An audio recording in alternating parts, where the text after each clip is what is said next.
দেখতে দেখতে একদিন শুনবেন আপনাদের এই পরিচিত আনিসুর রহমান আশরাফি, যে আপনাদের গ্রামে আসতো, বয়ান করত, হঠাৎ একদিন শুনবেন সেও নাই, সেও হারিয়ে গেছে অন্ধকার। এটাই বাস্তবতা, এটাই চির সত্য। এতটা চির বাস্তবতায় আমরা ভুলে যাই কেমনে ভাই, যুবক ভাই, নামাজ না পড়ে কেমনে থাকো। মুসলমানের বাচ্চা তুমি, তুমি হিন্দুর সন্তান না, তুমি ইহুদির বাচ্চা না, তুমি খ্রিস্টানের বাচ্চা। কেমনে নামাজ না পড়ে, কি দেখতে দেখতে, কি করতে করতে জীবনটা, দিনটা, রাতটা শেষ করে দিল। আহারে আফসোস, আমার বড় আফসোস লাগে। একটা সুস্থ সবল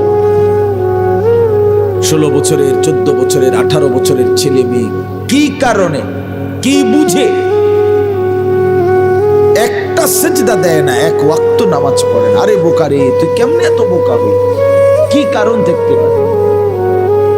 কি অতিরিক্তটা তুমি পেয়ে গেলা? কি এমন সুখ পাইলা, কি এমন স্বাদ পাইলা, কি এমন আনন্দ আর মজা পাইলা যেটা আমরা কেউ পাইলাম না? যে মজার, যে সুখের জন্য তুমি তোমার আল্লাহকে ভুলে গেলা, একটা সেজদা দিলা না, এক ওয়াক্ত নামাজ পড়লা না। আরে জানোয়ার, তুই কেমনে ঘুমাইবি? জানোয়ার, এই হাইওয়ান, কেমনে ঘুমাইবি? আরে নাফরমান, কেমনে ঘুমাইবি?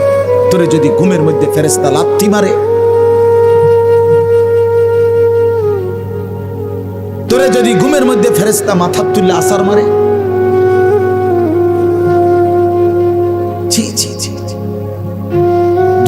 বছর এক পবিত্র মায়ের, মুসলমান মায়ের দুধ পান করছে যে মানুষটা, এই ছেলেটা, মেয়েটা, সে আল্লাহকে চিনে না কেন?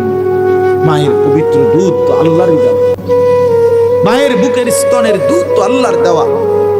সন্তান প্রসবের 1 মিনিট আগেও যেই বুকে দুধ ছিল না, আবার দুধ ছাড়ানোর নির্ধারিত সময় পরে আবার যেখানে থাকে না, শুধুই কেবল এর চাইতে জ্বলন্ত নমুনা আর কি হইতে পারে? কথা বলেন না কেন?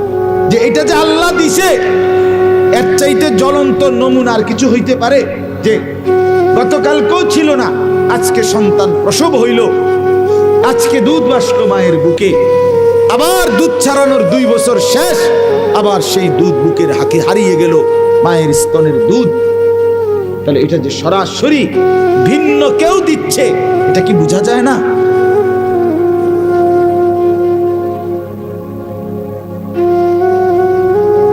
সেই পবিত্র মায়ের দুধ 2টা বছর, 1 দিন 2 দিন না, যে সন্তানটা গ্রহণ করলো আল্লাহর, সেই তুমি কেমনে নামাজ পড়ো?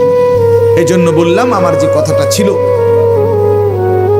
যে আমরা প্রত্যেকেই আমাদের হায়াতের কদর করি। তো ওয়ান ওয়ে বলতেছিলাম, এই কথাটাই শেষ করব, যে আমাদের হায়াতটাও ওয়ান ওয়ে। মানে কি? মানে হইল আমরা যে এখানে মনে করেন আমরা ছোট বড়, দাদা, চাচা, বাবা, ভাই, যুবক, আমরা যারা আছি এখন বসা, আমরা প্রত্যেকেই আমাদের এই হায়াত ওয়ান ওয়ে।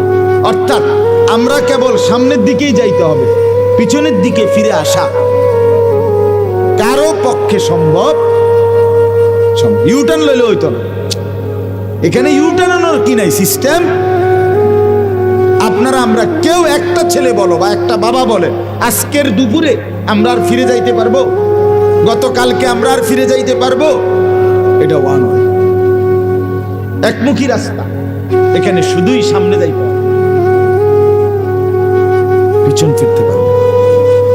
যুবক ভাই, তুমি সামনে যাইতে হবে, হয় তুমি আরো কিছুদিন হায়াত পাইয়া বুড়া হবা, আর নয়তো তুমি হয়তো এখনই কবরে চলে যাবে। মুরব্বী বাবারা, আপনারা হয়তো আর কিছুদিন হায়াত পাবেন, আর নয়তো কবরে চলে যাবে। আমার যেটা চলে গেছে, এই তো জিন্দেগি। তাহলে আমরা ওয়ান, আমাদের হায়াত একবারই, আমাদের রাত একবারই, আমাদের দিন একবার, আর আসবে আর আসবে না। আমরা যেন প্রত্যেকেই এটা বুঝতে শিখি। প্রতিটা দিন আমরা কিতাবে পড়ছি প্রত্যেকটা দিন যখন শুরু হয় এবং রাত যখন শুরু হয় তখন শুরুতেই, দিনের শুরুতে, রাতের শুরুতে ডেকে বলে, দিন ডাকে, রাত ডাকে মানুষকে, হে আল্লাহর বান্দা, আমি একবারের জন্যই এসেছি, আর আসবো না, আমারে নষ্ট করো না, কদর করো। রাতও বলে এটা। আবার যখন শেষ হইতে লাগে রাত বা দিন, মনে করেন আসরের পরে মাগরিবের এক টাইমে দিন শেষ হয়ে যায় না, সূর্য ডুবে যায়, ঠিক কিনা বলেন? আবার সুবহে সাদেকের সময় সকালবেলা সূর্য উঠার আগে আগে রাত শেষ হয়ে যায় কিনা? প্রতিটা দিন যখন শেষ হইতে লাগে, রাত শেষ হইতে লাগে, তখন আবার সে ডাকে পৃথিবীবাসীকে, আবার ডাক দেয়, হে আল্লাহর বান্দা, আমি তো আর আসবো না বলছি, আমি তো চলে যাচ্ছি রে, আমারে বুঝি বিনা সেজদায়, বিনা আমলে, বিনা জিকিরে এমনি ছেড়ে দিলি?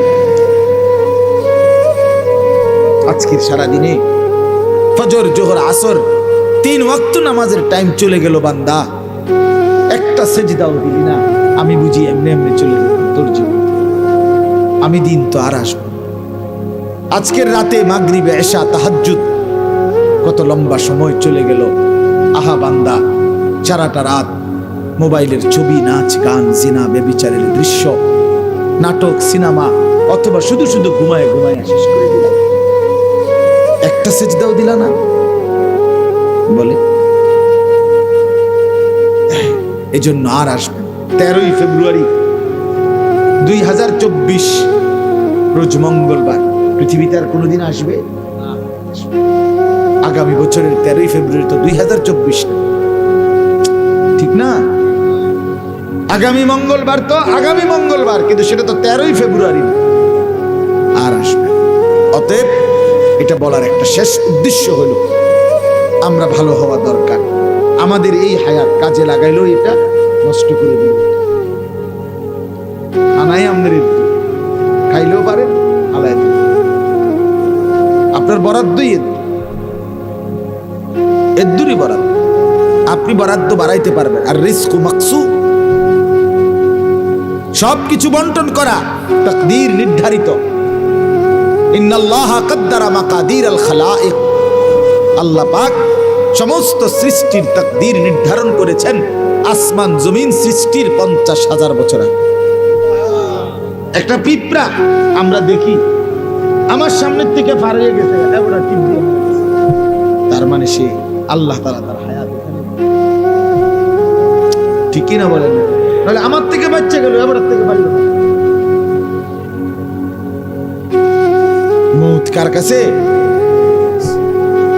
নির্ধারিত, এতটুকুই বাপ। এজন্য আমি বলতেছি, ছেলেরা, বাবারা, পর্দার আড়ালের মা বোনরা, মনোযোগ দিয়ে আমিও শুনি, আপনারাও শুনেন। হায়াত নির্ধারিত, প্রতিটা মিনিট সেকেন্ড আর আসবে না। অতএব এখনই কাজে লাগা, সুযোগ থাকতেই কাজে লাগা।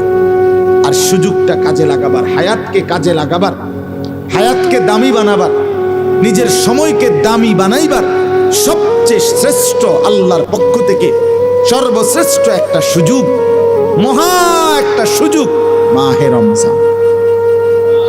বলেন আলহামদুলিল্লাহ।